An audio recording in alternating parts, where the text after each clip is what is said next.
I am Ramon Ray, and you're listening to the Head Smack Podcast. You are listening to conversations with misfits, mavericks, and trailblazers.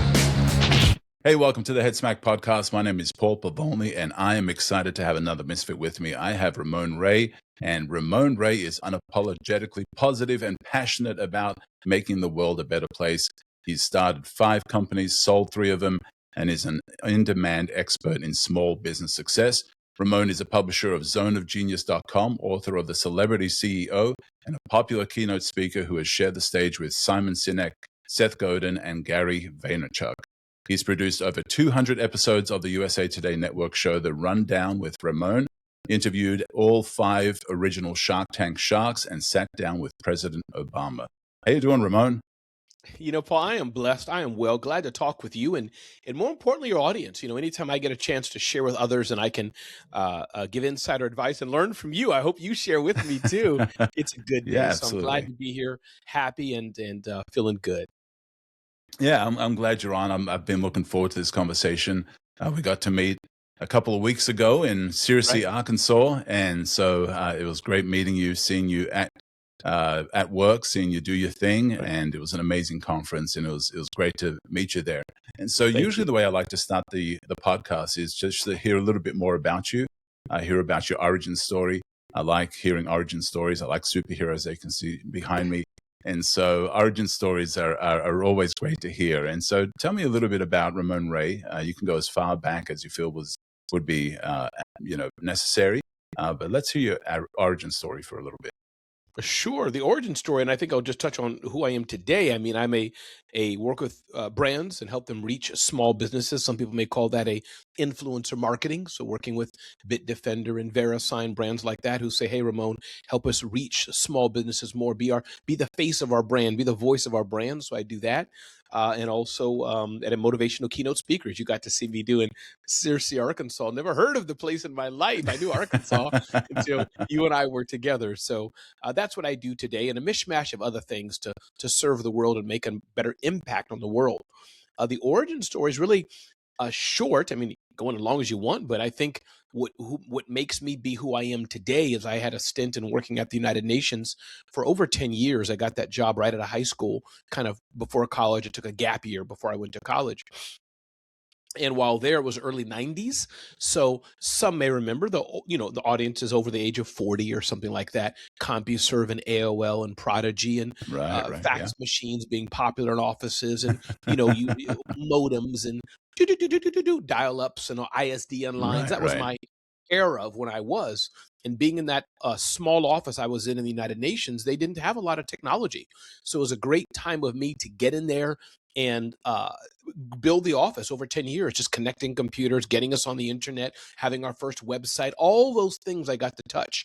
And so that was my first sphere, into being kind of a one side of me earlier in my entrepreneur life as kind of being a technologist, starting domain names and things. So that's one, United Nations. Number 2, the other half of the United Nations experience was really the art of marketing. We had, I worked for an office in the UN called United Nations University, an agency in the UN. And we had events and books and all kind of things we did. So part of my role was working with the director of the office and marketing it. So I think that's where I got an early start. Today it's a lot different, but it's a lot similar too.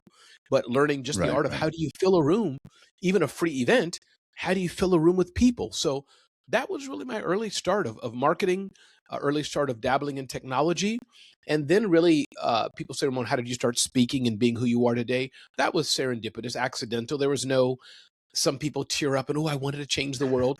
I wasn't looking to change the world. I was just, you speak on a platform and somebody like you or somebody says, "Hey, you did this so well. Can we pay you to do it?"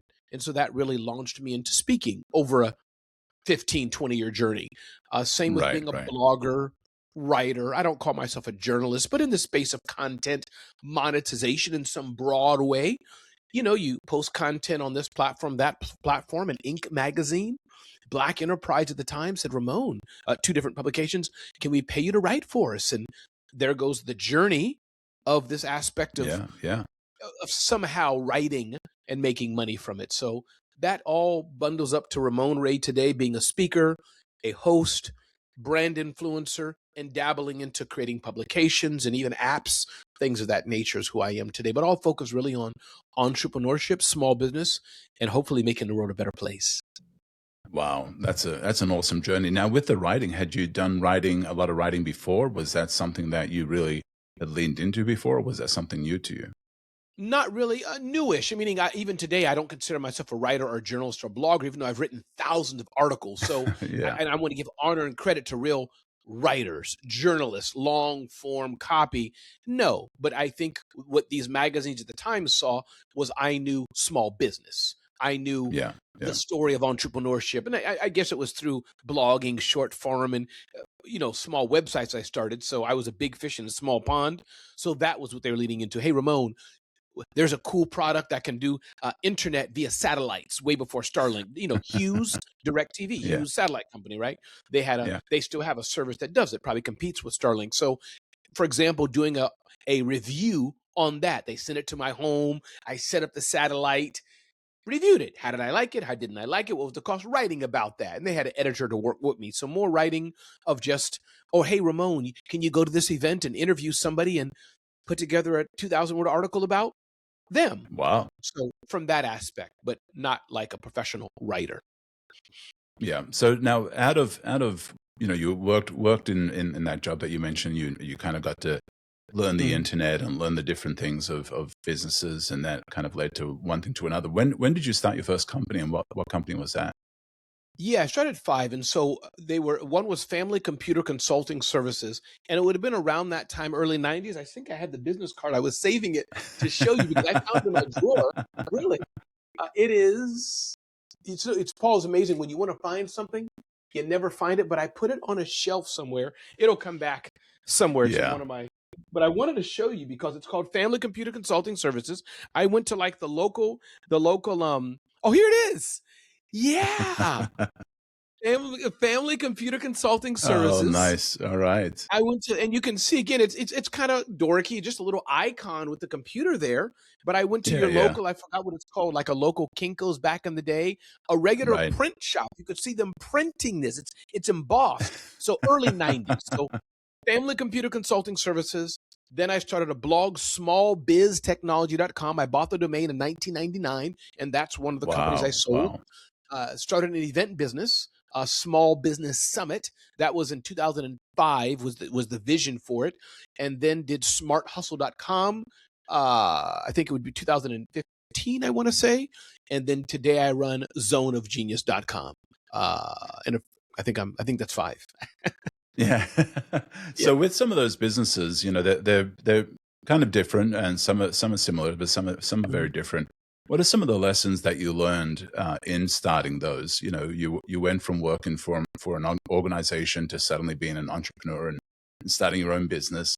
What are some of the lessons that you learned early on that kind of formed who you became as an entrepreneur, as a influencer, as a leader? Yeah. And I think, Paul, in full disclosure, I'm still learning that lesson now. I am not the proverbial Elon Musk, Mark Cuban. These are men and women who've built billion-dollar brands and all this. The companies I've started, so people get context, these are generating a few $100,000 in sales. And I'm saying that because I think context is important and I'm proud of it. I'm not the guy who Yeah. did the venture funded $50 million exit. No, but as hopefully it can give hope to somebody here. If you're starting a business that generates 400,000 a year, you're doing a business that does 800,000 a year. It's highly profitable. You have a team of 2 or 3 people, and you're working out of a home office. God bless America. That'll Yeah. never be on Yeah. the cover of Yeah. Forbes ever. But Right. think about that. How many people can say I've started a $600,000 business and I pay myself and feed my family and give back? So to answer your question, I think the lessons I've learned, and I'm still learning it because many of the first ones I've done were just accidental. They were just to feed my family. It was more hobby, and I didn't have a Right. plan. Right. But I think the biggest lessons learned is that, and this is really about life, Paul. One, build relationships. As you see me Yeah. host at Scale with Stability with our friends JC Height and his wife Karen and the team, that was somebody referring me to JC. So one, embrace and build relationships, even whether you're scaling to a multi-million-dollar company or it's small. Embrace relationships. I think point 3, it's important, Paul, to understand that to embrace failure. And I know we hear this a lot, and I'm not just saying that to be cool, but man, I'm seeing it more and more. Failure to the limit of your risk, not stupid failure, but to what you can handle, because that's the Yeah. only journey that you'll get better and better. So embrace failure. Those are two things. I think I could go so much, but two important lessons for me. Yeah, well, and the reason I like to ask that too is, there are business people that might be listening to this and they might be just starting up. There are Mhm. business people that maybe have just hit six figures, and there's probably people that have hit the millions. And so That's right. I They want can them, hire and me. they're and that's one of the reasons that I like to talk about origin stories and kind of hear about Yes. those lessons, even if it wasn't the multi-million dollar exit or whatever.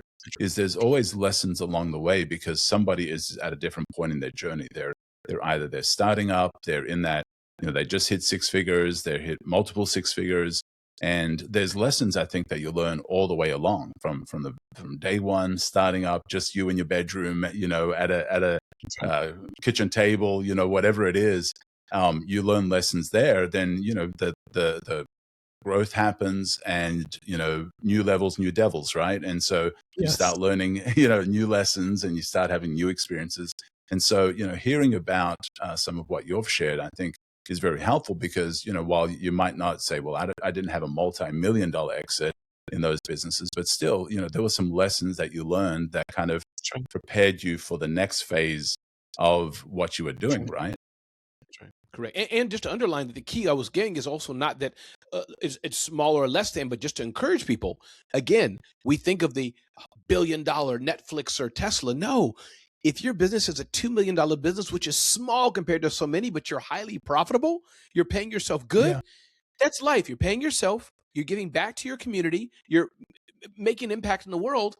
You'll die a very happy man or happy woman. Yeah, yeah, yeah. Well, and I think even Gary, you share the stage with Gary Vaynerchuk, and Yeah. I think he even shared one time that people always think that success is that multi-million, multi-billion, that huge Mhm. influencer, that huge all over the internet, all over whatever. And he said he's got friends that they're just happy with, like you'd said, if they're paying their bills, they're taking care of family, life is good, they've got the options that they want to have the options to, and they're quite satisfied with that. And I think That's right. sometimes we miss that. That you don't, the goal doesn't necessarily always have to be, multi-million, whatever. That's a great goal. That's a worthy goal, but don't feel that you've failed simply because you haven't reached that, right? That's right. That's right. And the key for that, Paul, I think, is as long as you're building a sustainable business, that's what I say. On the other hand, we Yeah, don't want yeah, people, and again, if you're in that stage, it's okay. But to say, hey, I'm making, and again, I'm talking about Northeast in the USA money. I'm making $30,000 a year in my business. That's poverty line, I think, ish. You can't pay yourself. You can't give back to your family, give to your community, and that's because you hear me say give a lot. I think those two things are a good description of not wealth per se, Paul, but for me, where one's at. Are you paying yeah, yourself a competitive, healthy salary, whatever that may mean in your region of the world? Does that take care of your needs? Are you able to give back to your community some way monetarily and then live the life you want, meaning take a vacation maybe once or twice a year, things like that?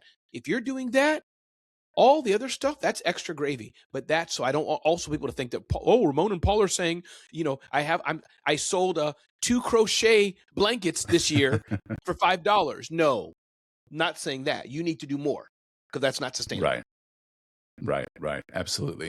Now you had mentioned, two of the lessons that you learned, and I'm sure you've got dozens more. But you mentioned relationships and failure. With the relationships, talk about that for a little bit. You've like we've read in the bio, you've shared the stage with a lot of people. I'm sure all that came through relationships and just experience and reputation and things like that.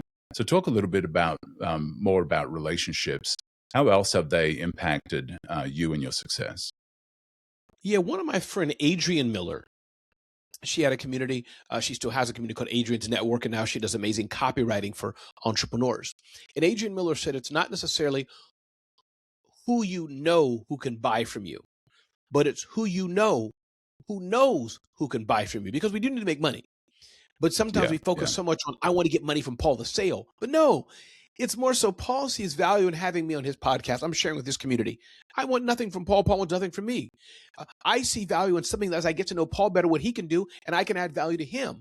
That's the two of us connected together. Now, how do we make that important, Paul keeps in mind and says, hey, Ramon, I got a buddy who needs what you can do. I keep Paul in mind and say, Paul, I got a buddy who needs what you can do. That and it may not even get to that, but it starts by just two people who vibe, who align in some way, as we were at this SWS event together, who align amongst some dimensions, who can say, I like this guy, I like this girl, I want to grow with them, I want to add value to the world. That's the value of relationships. So I think tactfully you mentioned Gary Vaynerchuk, Seth Godin, others I've been with, and that's just one example in the speaking world, but a lot of it comes from referrals. It comes from just showing up over and over and over and adding value, being nice, being kind, stuff our mama's taught us, our daddies taught us, and then two, adding value and then being remembered. And when the time comes where you've collected enough of these seeds of relationships, seeds of growth, seeds of good value, now that this has happened, now the growth comes by others starting to pour into you. The water starts to come down and the seed grows and you get poured into, and you're pouring into others as well. That's the beautiful circle. Yeah. Well, and I think what happens a lot of times, and I know it happened for me early on as an entrepreneur, is, if you're desperate, if you're just starting, if you're not making the money, you start looking at every relationship as, what can I get from them? That's right. Can I sell to them? And, you stop having healthy relationships that it's just like, I just want to get to know you as a person. I want you to know me. And then maybe sometime in the future, either we'll work together, or as you said, you might know somebody that could use my help. But I've come from the point of a healthy relationship as opposed to what can I get at this person? How can I sell to them? And that becomes an unhealthy way to live.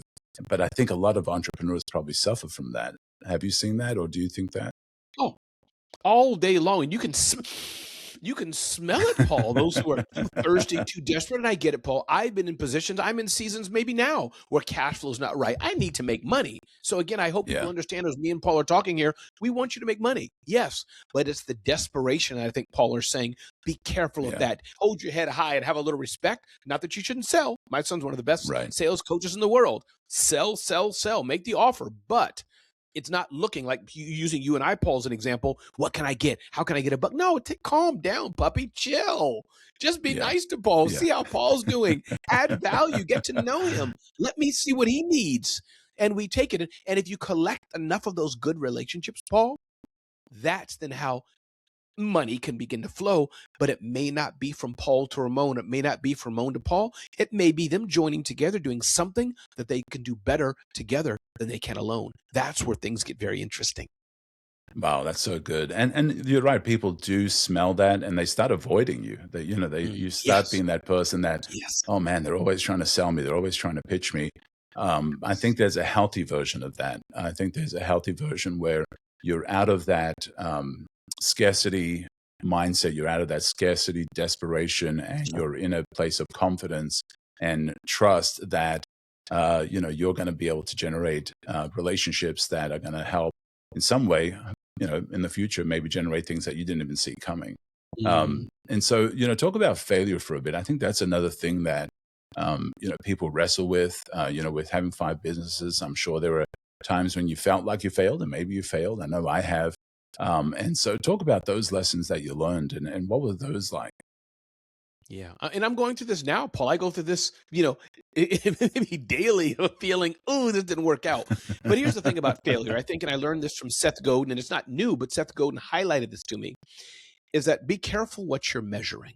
A small mouse measuring himself or herself against, a bear, and they're lifting the same thing. That's not a fair comparison. You're a mouse.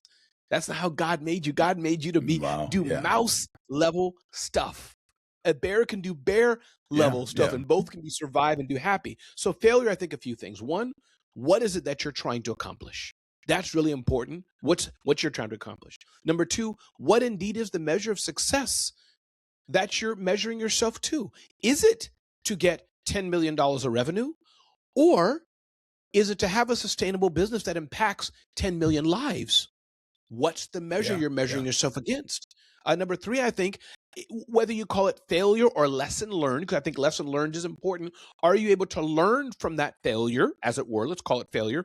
Get back up again. Use that as a powerful education source so the next journey is there. Because I think sometimes people forget, Paul, and you won't really, it's hard to see this while you're in it. You may not even know it, but maybe that journey you're on, Jason Pfeiffer of Entrepreneur Magazine, he said this in a recent blog post.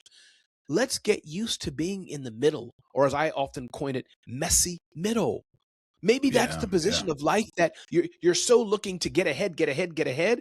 Life is not like baking a cake. It's baked and done. That's not yeah, life, Paul, yeah. as you may know. You're Right. human. Like there's a part of life where you're dead, you're going to die, but until you do there, maybe you embrace it that you know what, this happened to me. Let me keep rolling. Let me get back up again. Or as a saying, I heard it from Danelle Delgado, heard it from Glenn Lundy. They said these things. This happened for me, not to me. Sounds a bit hokey. Sounds a bit, you know, nirvana. But there's Yeah, something to that. It doesn't mean that we're not sad, Paul. Doesn't mean that we don't get down. But it means if every day we can close our eyes and, wow, what can I get from this? We're setting yeah, ourselves up for better success. yeah. Well, and I think in an age of social media, I think that's probably been one of the things that has really affected a lot of people's mindset around failure because they see Mhm. these highlight reels of the things that people are doing. You know, they're always on top. They're crushing it. They're hustling and they're grinding and they're succeeding and they're doing this and doing that. And so we see that, and we don't see that messy middle that you had mentioned. We don't see those times when they might not be as confident as they project online. You know, they don't always project the messy stuff, and those that do, it's usually like really really messy. But you know, but I think that's absolutely correct. Is we sometimes, and probably more times than not, it's just we're winging it. You know, we're Mm. winging it, and you know, I've told parents, you know, parents of you know, and I've been married 31 years now, and so you know, I've got older kids. Congratulations. Yeah, thank you. Just celebrated our anniversary. I realized when I became a parent that my parents were winging it. And that was quite a revelation, you know, Mm. that most parents are winging it. You know, I mean, you could read the books, you could read you know, see the videos, see the training, and then you have kids that are unique and they don't quite fit in. And you realize that most parents are winging it. And I think it's the Yes. same thing for a lot of businesses is, you know, they all face different kinds of struggles.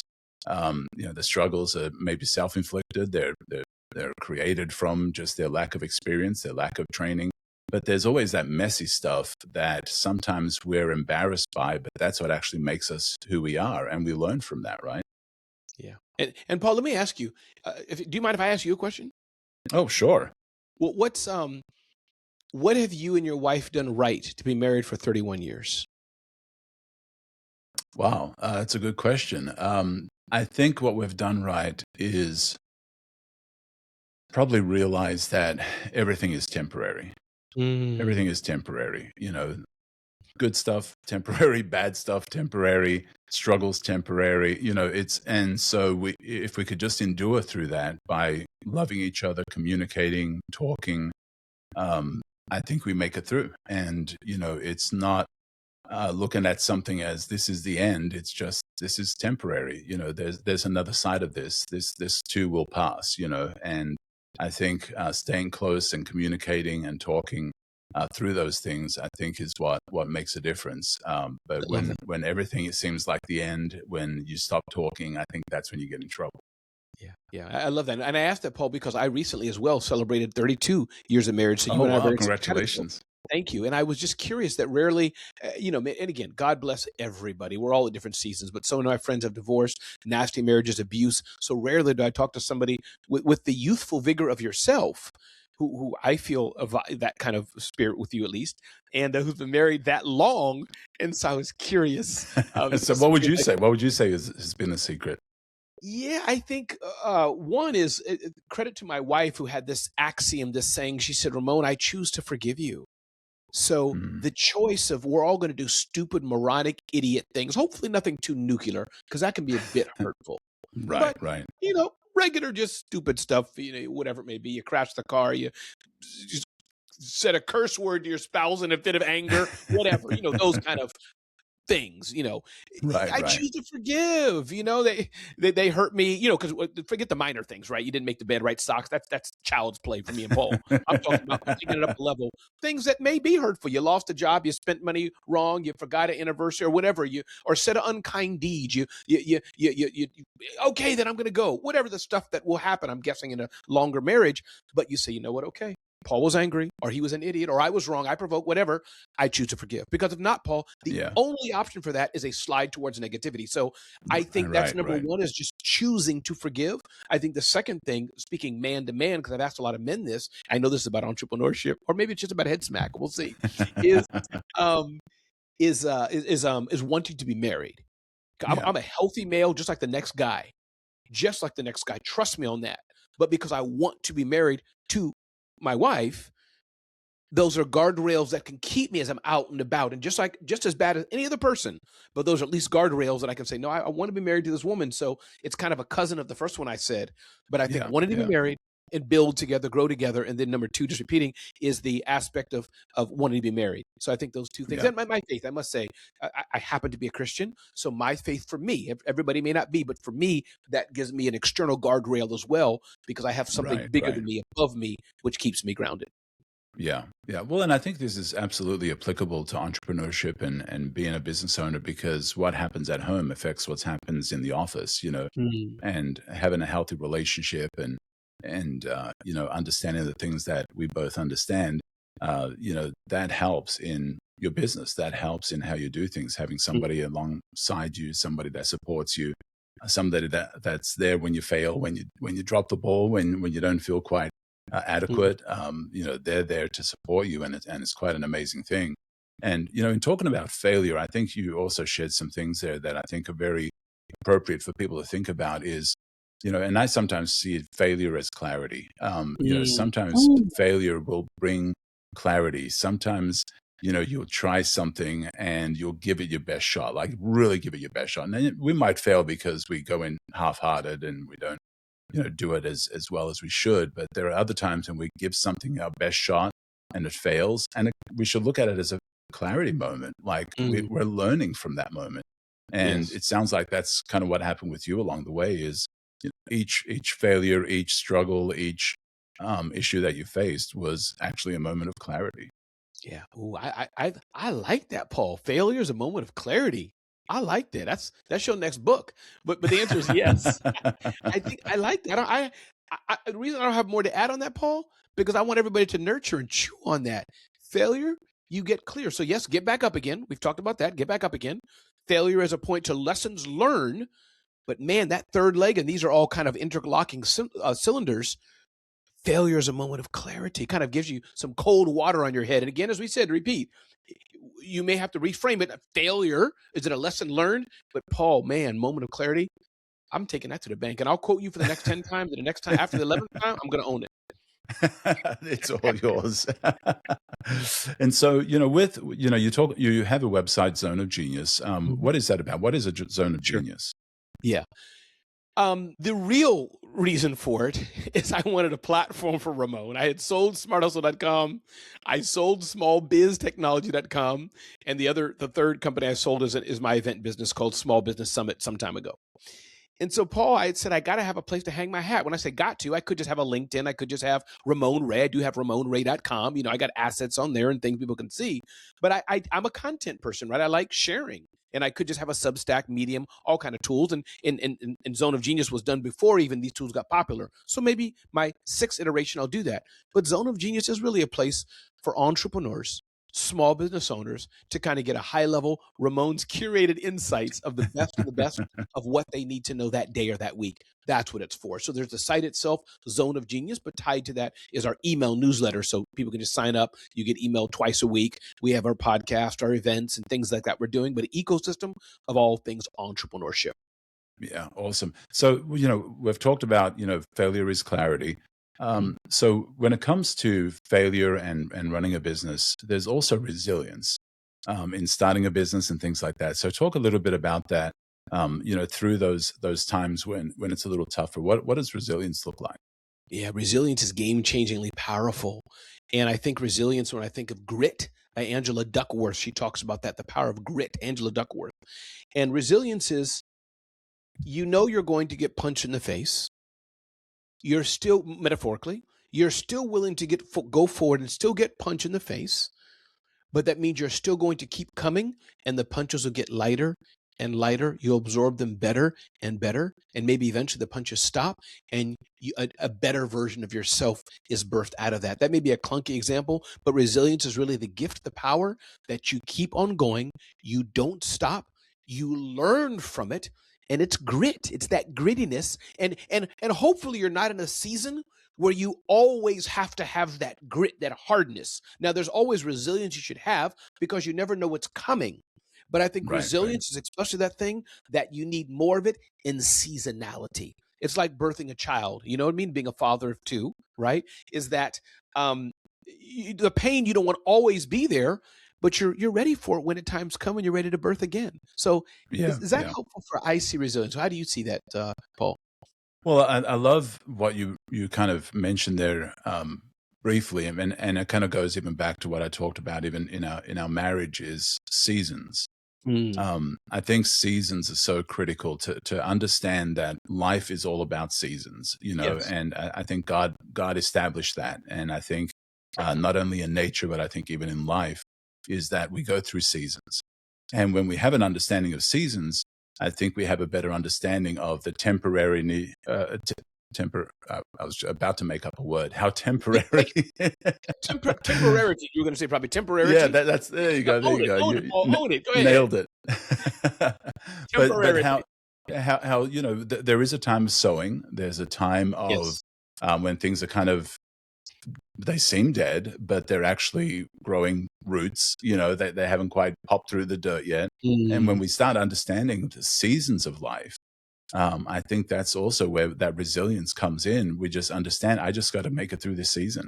Whatever it takes. Either I've got to work a little harder because it's sowing season and I've got to be doing some sowing and I've got to put in the work. I've got to put in the hours. I've got to put in the commitment.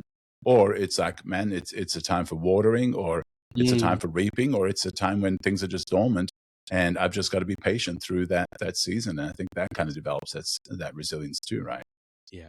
And I like what you said, Paul. The development of the resilience is important. Having the resilience is okay, but it's the development of the resilience, I think, that's important. One of my pastors, his name is Pastor Carlin, he says in his deep, throaty voice, "Oh, Ramon, keep the fire burning," referring to the fire inside us and other spiritual things. But the point is, it's not just have the fire, you got to keep it. So I like what you Right. said also, developing resilience. I have Yeah. a new grandson. His name is Ezra, a baby. Watching him crawl in the pictures my daughter sends, he's a baby, man.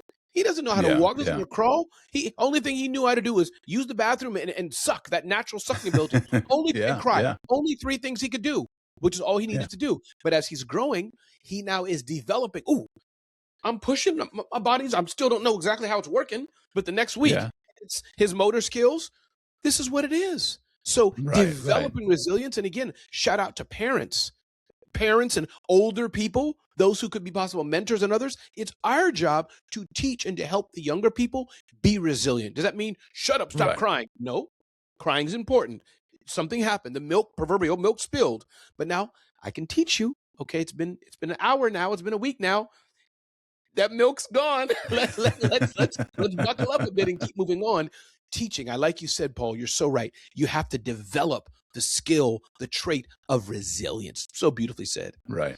Right. Well, and I think that resilience power also, like you'd mentioned earlier on about, the mouse type Mm, problems, mouse type abilities, mouse type opportunities, is mhm. even with childhood and with those seasons, That's is right. we're skilled, during those seasons in different ways. And I think part of that is what builds a resilience is during those seasons, during those times of understanding where you are, being self-aware and not looking at somebody that is two steps ahead and Yes. envying them to the point of where you're paralyzed, but envying them to the point of motivation to do better, get better, learn more, try harder or whatever, but not letting that affect your mindset in saying I'm not as good as them.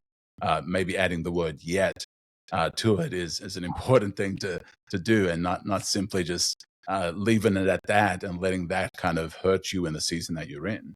Yes. Ooh, Paul, I like that. Adding the word yet. I've heard that many times. That's powerful. I can't, I'm not, I won't yet. That just sets Yeah. the whole frame, Paul. And Paul, I know this is your podcast, your listeners, but Paul, when my audience sees this, this is so good. Can you just remind us who you are, Paul? Because when my audience hears this discussion, I want them to know who you are. And your people know you, and my people know me, but my people don't know you. So can you just, if you don't mind, I know it's kind of weird, but I would like you to Yeah. just remind us who you are, where to reach you, because I want my people to know more about you. This is so good, man. So yeah, so I've been doing brand strategy and design for 30 plus years. That's been my entire career. No diversions, no You started with sidetracks, your no. wife, huh? What's that? You started with your wife, huh? Yeah, really. After I got 37 years. married, I went into my first job I doing love it. this. I mean, I've been creative my entire life. I've always Right. been a creative thinker. I've always loved creativity. I pursued different things. I pursued acting, and I pursued design and Nice. artistry and all of that kind of stuff as a young person. But I've always been a creative guy. And so, yeah, pretty much after I got married, I went into my first job, and it's been kind of my career. I mean, I've bounced, I've had my own agency with employees, and I've had, worked for corporations, white labeled for large businesses, worked for agencies, all of that stuff.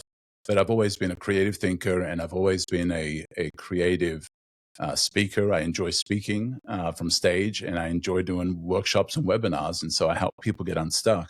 And a lot of that is through things that I've developed through frameworks, through creative thinking frameworks for getting out of situations that you don't want to be in, and just helping people do that. And so I've done that through coaching as well. And so that's kind of who I am. I've always been a creative thinker that helps people get unstuck. And is it fair enough to say two sides in the branding design? Can you do my logo, website, brand strategy, and Right. mindset stuff? Or is it more just the mindset stuff? Just clarify. It's both, and Okay. my career has been doing both. And so the brand strategy is starting from foundational things, not necessarily the logo. I think there's foundational stuff that needs to be done before you think about a website or a logo or whatever. And so some of that has to do with who you are, what you're about, who you serve, and all of that stuff. Coming up with that, and then from there going into what does that look like visually. And so both of those things is starting from a place of brand strategy, mindset, the way you think, the way you behave, the way you do stuff, and then going into what does that look like visually. And so, yeah, that's been a fun career. But I probably more than that, even I enjoy the speaking and the coaching and just talking to people and coming up with stuff. And a lot of the way I think and the way I process stuff has come from John Maxwell, actually. And I got to see him at the conference we were both at. And I got to tell him that. I got to tell him how much of an impact and influence he was in the way I think. And even the Nice. way I process stuff, with coming up with frameworks and coming up with memorable short ways to think about things. Well, you've done a great job. I mean, I can hear it coming out. Maybe that's why this interview is so good. I'm learning from you. I'm receiving from you. Like failure as a, what was it? Say it again. Failure. Failure is clarity. Yeah. Yeah. Failure is clarity. Come on now. Well, this has been a very unique interview or conversation. You flipped it on me, and that's been awesome. That's a new one, but absolutely love this conversation. So, talk a little bit about we talked about mindset for a little bit, but talk a little bit more about mindset. I know positivity is a thing for you. I think you're a great person to be around. You're passionate. You're positive. But talk about mindset and maybe some of the struggles maybe early on that you might have had, or maybe some of the ones that you deal with now in who you speak to and who you talk to. Yeah, I was listening to a professor, and she was talking about, the book Strengths Finders. Those who don't know that book, a behavioral assessment test, Strengths Finders, and there's many like it. But one of my top strengths is woo, the ability to get people to feel comfortable around me, and kind of a personality person, energy, and all those things. And that doesn't mean I'm a hero per se. I'll take it on Paul's podcast, but that's my genius. Some of you may have your genius. The point I'm making, but she said, and as you probably know, Paul, there's a ceiling and there's a basement for all these. And so my ceiling is the connectivity, being the jovial person, the life of the party, the humor person, bringing people together. But the basement, man, I can crash. I can get dark. I can be depressed. So to share that what I'm going through, that's kind of a little bit about me. And yes, the part of mindset, what I'm trying to say is that I am the voice of positivity. Just about every morning, go look at my social feeds, my social stories. I'm giving a positive message every day, just about. That's Yeah. me. Yeah. So Yeah. for me, how God's made me is positivity. Even at my children have, my daughter especially could be a little annoyed. Dad, can I just cry for a moment? I drop the ice cream. I'll be like, hey, just get a new one. I can be too positive. Like, Yeah. or Yeah.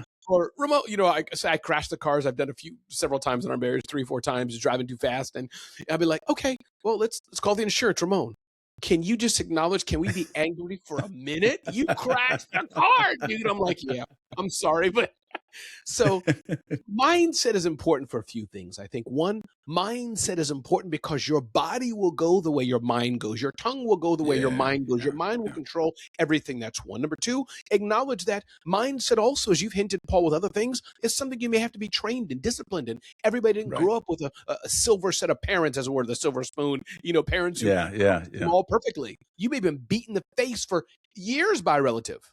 So Yeah. mindset is something we can all learn. Number three, mindset is a choice, something we can choose to do. As I always say, Paul, you can choose to be the thermometer in a room, which sucks all the energy, and you're tuned to other people, the thermometer, or you can choose to be the thermostat in a room. That any room you're in, Yeah. you choose Yeah. to change the temperature. Yeah. So that's That's so part of good. mindset. I think mindset, even Navy SEALs, the high performing athletes, they say it's a mindset game. That's the power of Yeah. mind. Yeah. Yeah.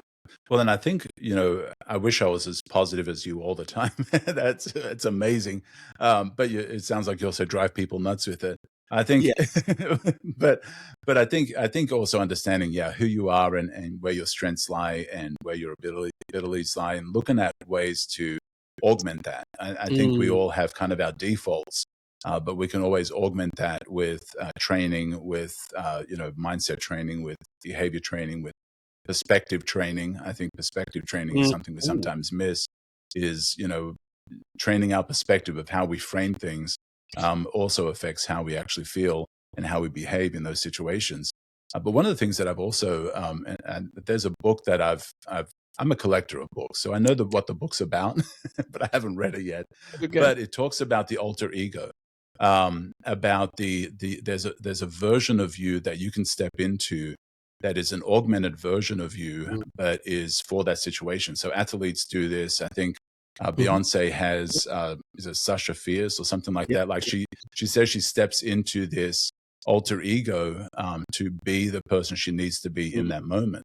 And I think we could also look at ways that we might even be able to do that. That augmented self, that realizing that for this moment I need to do this thing, and therefore I will step out of my fear. I will step out of Mm, my, self, maybe not pride or not confidence or whatever.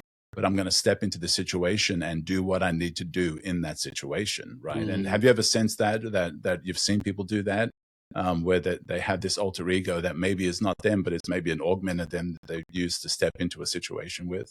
And the first time I heard this was on the Clubhouse social audio app, birth during COVID. There's a Yeah, community there called Breakfast with Champions, and Michael Zeller. First time I heard this concept of alter ego, never heard it before, but it's a real thing. And I'm sure sometimes, people like us, if I can say it, Paul, do this. We don't always know the names of why we're doing it because we've had some work done in our own lives. So yeah, I haven't practiced it quite like that, but that's a powerful thing. Yes, because if you're a single dad who has a lot of fears, wondering, can you provide for your kids? Can you spend time with them? Let's say making up to something that, whatever people can relate to. But you right. put the alter ego on, say, you know what? My alter ego is not the fearful little dad. My alter ego is Paulra, combination of Paul Ramon. My alter ego is Paulra, and I'm a strong dad who's present father who's earning 200,000 a year, and I'm going to get this sale today because I'm confident, and I don't know the full. That's Yeah, how it's done, but that yeah, kind of thing goes back to mindset, right, Paul? You right, put that absolutely. alter ego on, and eventually, I think what happens, it doesn't even become your alter ego or your super hero like you have, but it becomes you. It Yeah, becomes you, and absolutely that's where it love gets that. really powerful. Love that. Love that. Yeah, is yeah, and like you did is actually give it a name. I think is, I am stepping into this role. I am Yes. stepping into this. And I believe that I will be able to achieve the things that I need to achieve in that role. And like you said, you eventually become that. For me, I enjoy speaking from stage. I had a recent speaking opportunity, and on stage, I'm a very different character than when I get off. Mm, And for me, I know that when I'm on that stage and I'm presenting, I'm there to help people. I'm there to give them tools. I'm there to provide value. And my fears, I need to put those aside because I need to do the thing that I need to do mm, in that situation. Now, when I get off the stage, I'm way more chill. I'm way more. I'm not the same person that I was. But it kind of goes back to that example that you shared. Is you step into the person and give them a name if you have to, and say, I am stepping into this role now, and I'm going to behave like somebody who is like that would behave. I'm going to think the way somebody like that is going to think. And before long, that actually could even become a part of who you are. I love that. mm, Absolutely love that. mm. I love it. Wow. Whew. so, so what other, I mean, those are some powerful mindset Yes. flips there. And I think those alone are head smacks that I think could radically change somebody's life is Mm, stepping into the person that, what would a person that makes six figures think like? What would they act like? What would they behave like? And stepping into that and even giving them a name, I think is super valuable. What mhm. other mindset lessons have you learned along the way, or that you find yourself in your writing? You said, you do a lot of writing on your website that is really resonating with people as well. I think surrounding yourself with other people who can also champion and cheer you on, and who you want to be around, who can model the behavior you want to be. It's very hard, Paul, to go alone. It's very Yeah. hard to be in life in this journey alone. God has not made us that way. So I think the more and more you can say no to the people that drag you down, more and more to the people who are toxic, say no more and more to the people who are just not good for your soul, for your spirit, even for your body. If you're trying to diet or eat better, people who are slurping soda and Yeah. Coca-Cola, Yeah. they can be around them, but maybe be around them when they're asleep. But Yeah. the more and Yeah. more you Yeah. can be around, excuse me, around people and be around them via reading the books, be around them via listening to the podcast, be around them listening to their messages, but even be around them physically, be around them as friends, the more and more you can do that, the better off you'll be. That's how you have a strong mindset. Yeah. People who play cards, who do they hang out with on the weekends? People who play cards, people who bowl Right. at the Right. highest level. Do they hang around golfers? No, they hang around people who bowl on the weekend. Who do Yeah. eagles Yeah. fly with? Eagles fly with eagle. So who Ramon and Paul need to hang out with? People who vibrate, that word, people who gel at gym at the level me and Paul are at and where we're going. This doesn't mean, Yeah.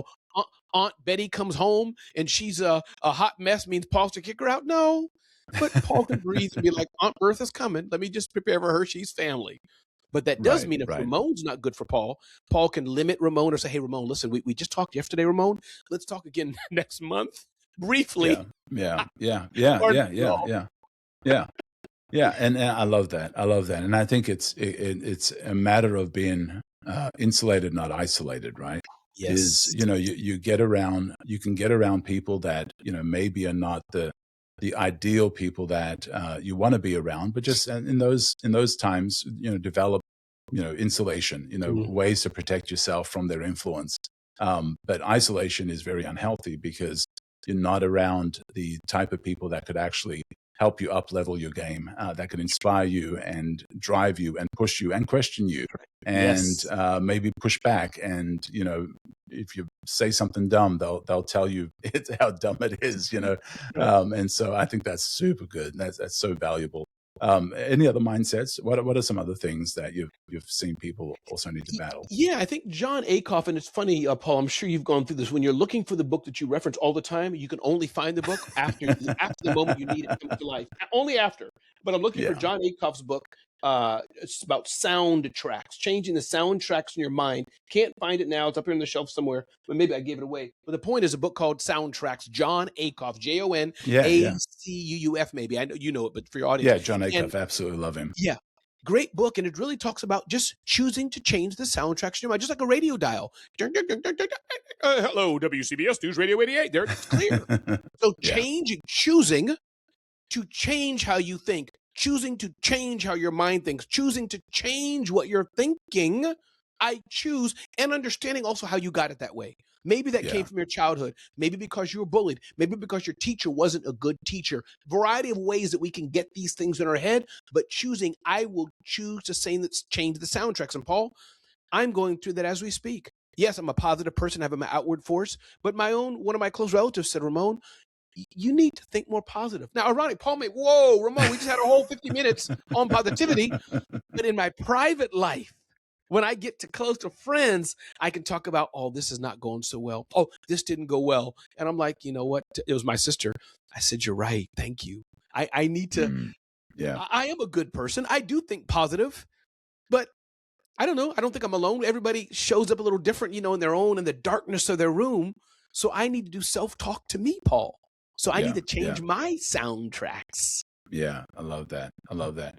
Well, and yeah, it all goes back to that, what you're allowing in and what you're letting influence you. Mm. And, even going back to what we talked about the alter ego and switching contexts and leveling up the way you think and Mhm. feel and frame stuff, even having a soundtrack to that, like almost like when you get on stage, like your entrance music, like I Yeah. am going into this mode, sometimes, even with, being an entrepreneur and just switching that thinking is coming up with a song that kind of puts you in that space, coming up with music that puts you in that space. That says, okay, now I am stepping into, what was it? Paul Ramon, or what was that, that Yeah. name that you came up with Paul, for the Paul, alter ego? It can change. Yeah. is when you're trying to transition your way of thinking, is even having some sort of a ritual that Mm. puts you into that space, would help you in switching that mindset. Is, whenever I play this song, whatever kind of song it is, that's my entrance music. That's when That's I am stepping out of, who I've been. I'm stepping out of my Clark Kent and I'm putting on my Superman. This is that soundtrack for that. And so, I think both of those are valuable, but even that soundtrack is what are you tuning into? What are you listening to? What voices are you listening to? And maybe switching the channel sometimes. Yes. Ooh, that's a yeah. Yeah. And because if you keep the same channel, you're going to hear the same music. You have to be willing to, nope, I've had enough of that. Click, change the channel. Yeah, yeah. Man, this has been an amazing conversation. This has been You're so much amazing, fun. Paul. I even We've gave you had a it. new name.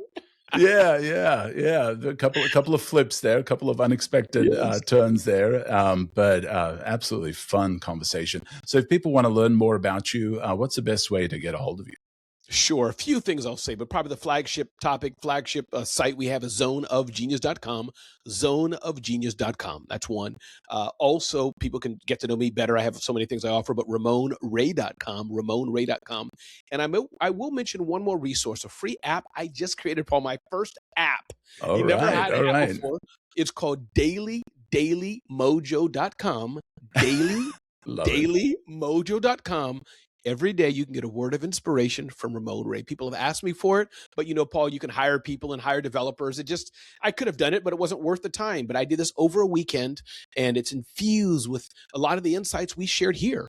And Yeah. so dailymojo.com, free app. People can sign up and get a nice word and spread the word. So check it out, Paul. Oh man, that's so Dailymojo.com. awesome. I love that. I love that. And so, I like to also ask the question, what's a question that you wish I'd asked you, or a head smack that you'd like to share? Mm. If you would have asked me, Paul, my definition of legacy, I would have shared that it's something I could talk about, but I wasn't really living until recently. So with a grandson who's here now, 7 months old, with another grandson on the way, born in a few months, I'm thinking more and more legacy and being a better example. I'm a great example, but being a more intentional example to family and building legacy. So my message on that, what I'm trying to say is, remember to think of your legacy, those who you're obligated to serve and teach, whether they're your niece, nephew, your children, but those around you, we're obligated to help them have a better life, especially if we're living a good life. We're obligated to make the runway even better for them. Wow, that's so good. And that all ties back into, things we've talked about is family relationships, and all of that plays a big part into developing that legacy. And so, this has been an amazing conversation, man. Thank you so much for coming on. Thank you, And Paul. I've absolutely loved it. And I'll have those links in the show notes as well for people to check out your website, check out your apps. Definitely people should follow you on social media. You do put a lot of content on there, a lot of great content, a lot of positive stuff, a lot of stuff, mindset stuff that could affect your business, your thinking, your life, your relationships. And so I do encourage people to follow you and connect with you. And you'll probably find all those links on those websites that we had mentioned. And thank you, man. This has been wonderful. Thank you, Paul. I appreciate it. All right. Have a great day. Take care. You are listening to Conversations with Misfits, Mavericks, and Trailblazers.